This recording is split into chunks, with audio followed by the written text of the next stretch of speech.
Howdy folks, out doing a little day trip rock hounding thing and needed to make a video to live up to a promise I made several months ago, and we'll get to that in a minute or two. I just want to show you around a little bit, and I know you can hear the airplane.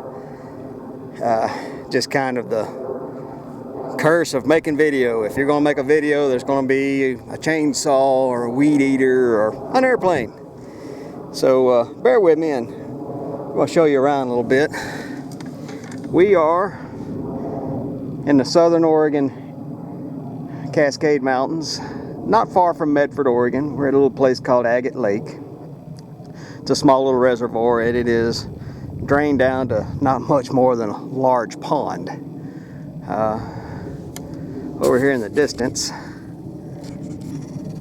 you see our local volcano, one of them. That's Mount McLaughlin. Some nice cloud cover on the top of it. Swing you around over here, and most prominent from Medford is this hill right here. It's a lot bigger than what you see from this side, but that's Roxy Ann. They're out here. When they draw this reservoir down, there's just gobs and gobs and gobs of agates and jaspers and petrified wood. Occasionally you get real lucky and you find a piece of common opal, or if you get really lucky, you find opalized wood. There's daughter Nessa, and off in the distance my wife Connie, hunting this little stream that comes down the side of the hill here. And I've often been asked, what do I look for when I'm out here? Well, you know, you come out here and you see all of this just rock. It's all kind of homogeneous and kind of brown, gray, gritty looking, grainy looking.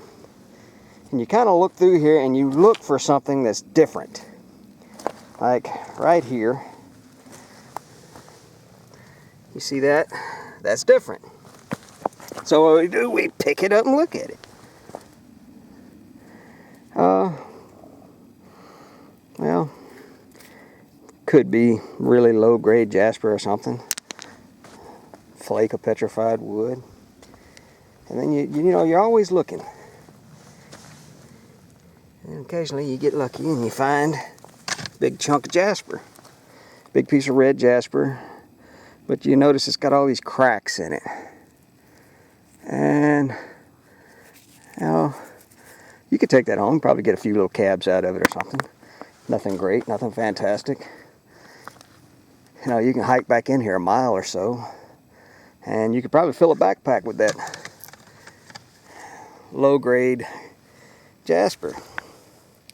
So what you really want to do is you look around and find a piece of agate. That's, you know, out here, there's not too much in the way of big stuff. Not impossible to find it. In fact, shortly, I'm going to take you and show you a big boulder of jasper that's shot through with veins of agate and little pockets of druzy quartz. When I say big, it's really big. It's several 100 pounds. Oops, sorry about that. But, you know, it's low-grade jasper. It's gritty, grainy. It won't take much of a polish, and it's full of cracks. So even if it would take a polish, you'll never get anything but small stuff out of it. So you kind of have to pick through the material and just take the best home. Leave the rest of it here. You don't want to be carrying 100 pounds of rock out of here and get home and get 2 cabochons out of 100 pounds. Now let's talk about the promise that I wanted to keep. Right after we pick that up, it looks different. There we go. And I believe that's a flake of petrified wood. Ew. We've had a lot of rain here recently, and several weeks worth just drizzling, and kind of everything's kind of soggy and wet and sticky and nasty. But hey, that's rock hounding. You go when you can go. Look at this piece of jasper. See if I can get the shot through with veins of quartz and agate. And that's pretty stuff. That could probably take a small slice out of that and make a really nice cabochon. Get back over here to the spot. Show you another piece of low grade jasper right there. And we're going to start talking about this promise I keep mentioning. Good old S-wing hammer. There's my pack. I don't go anywhere without it. Got water in there. I got a first aid kit. Way to start a fire. My water bottles are stainless steel. If I get out here and run out of water, I can collect some in it, build a fire, boil the water. It's got a small hatchet in there. You never know when you're going to need something like that. Got a small shoulder bag that I use to put stuff that I collect in. There's, wife found this big chunk of jasper. It doesn't seem to be as grainy. We won't know until we get it cleaned off. Oh, there's a small piece of agate. It's got some banding in it. Don't know if you can see that in the camera or not. We'll get that home and get it cleaned up and have a look at it. Somebody lost a pair of binoculars. I don't know why I pick things like that up. But I'm going to take them home and rob the lenses out of it. Another chunk of agate. It's got some nice blue tints to it. I think it may have some banding in it. But we need to talk about this promise I keep talking about. I'm going to see if I can't get the camera set up here to where you can see me. Sorry about the camera going all over the place, folks. I think I'll just hold it. Several months ago, in my group on Facebook called the Rockhound Connection, had a few people bring up some concerns or problems about a feed dig down in Southern California.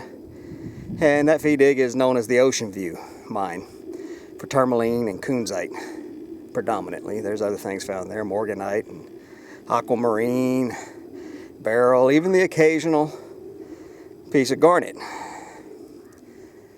Anyway, the concern was that the pile at the Ocean View mine was salted,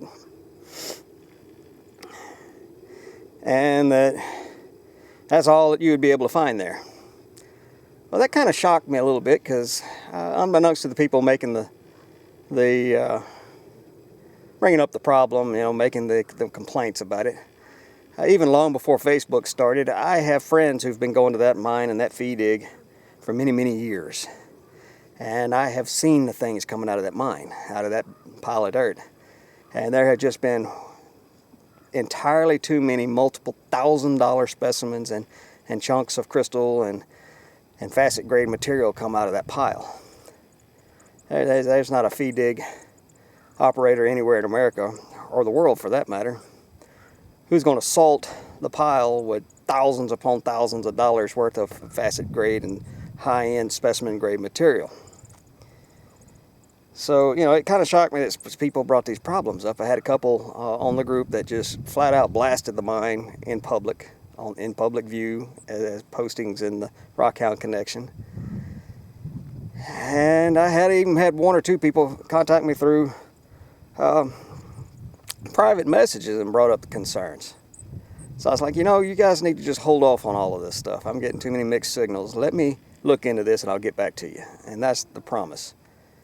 So I contacted Ocean View, and the owner of the mine immediately got back in touch with me and explained a lot of things to me and gave me his phone number. Well, I'd much rather talk to somebody than type. I'm not much of a typer. So I picked my phone up and I called and I got Jeff Swanger on the phone, and we had a long conversation. Again, he was explaining a lot of things to me, and during the course of our conversation, he says, look, man, anytime you want to come check out my operation, you've got an open invitation. You come on down anytime you get ready. It's like, wow, okay, yeah, I'll just take you up on that, I imagine, if I can just get a little time and a little money put together.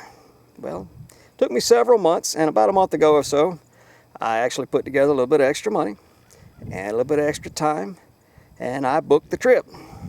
Very next morning, I found out my company was going out of business, so that was pretty fancy, pretty weird timing, but hey, you know, the tickets were non-refundable. Still had the money, still had the time invested. So I said, what the heck? And I went down. Called Jeff, said, hey Jeff, man, I finally got the time and money, so here I come. He said, all right, come on down, let me know when you get close. So I got on a train, and I took a very long train ride down to Southern California from Southern Oregon. About a 28-hour trip. And I get there, and I found exactly what I thought I was going to find. Jeff was kind enough to give me full 100% access to everything. There was not a container there that I wasn't able to have unlocked and go in and poke around and look. I even went down with the guys he's got hired to do his actual mining down there with the jack legs and the drills and the explosives. Was there for every second of it. Went down there, we found a spot that they thought is following the pay layer. They know there's pockets there. I helped them drill a couple of holes. I say help, I was probably more in the way than anything else. But we drilled. I watched them pack the explosives, and we left out of there together. We set the charge off, we gave it time, and we went back in there. Only to find that we had overshot. We had taken out too much of the vein and just obliterated the majority of the pockets. So all that material is just laying on the floor of the mine there, and it was all muck. There were a couple of pockets left in the face, and I dug through them. And I found one crystal in there, and this was the subject of one of the people contacting me. I pulled a black schorl tourmaline out of there, about yay big around, about yay long. And it had an etched complete termination on it. That etched complete termination, if I had found that in a bin of black schorl tourmalines at a rock show anywhere in the world and picked it up and looked at it, I would have said, hey, somebody cut on this with a saw. Well, I pulled it out of the pocket myself. So I know for a fact that that was a natural termination. So for the member or the person who was complaining about finding saw-cut black schorl tourmaline, I'm sorry, but you were wrong. I would have been wrong too if I'd have saw it.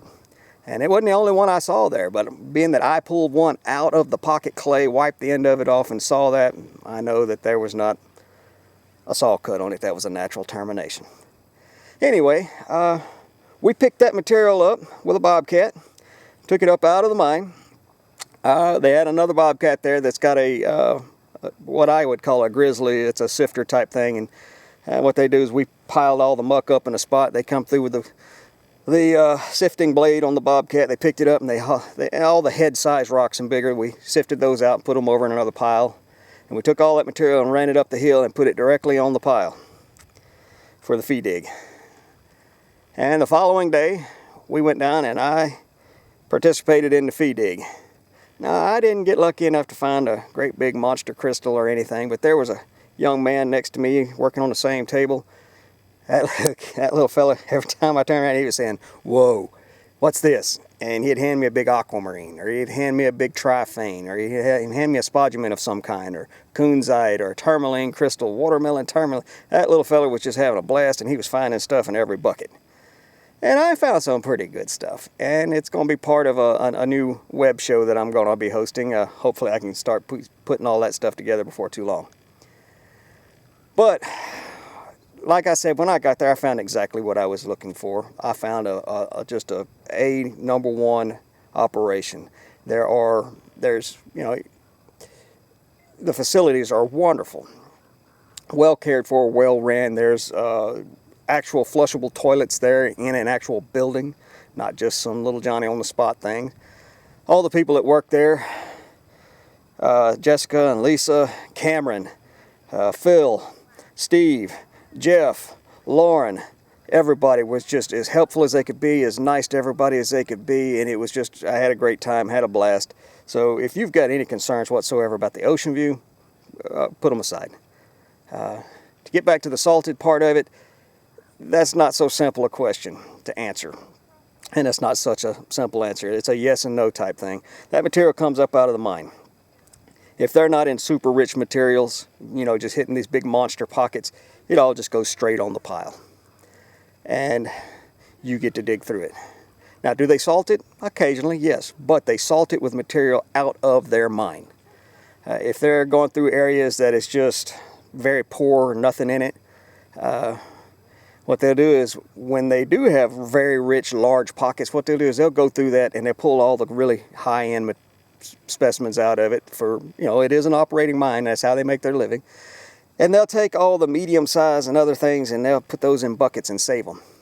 So if they're in a very poor section of the pegmatite and they don't think there's going to be much in it for you to find, what they'll do is they'll take some of them buckets of medium and lower grade materials and they'll dump that all over the pile.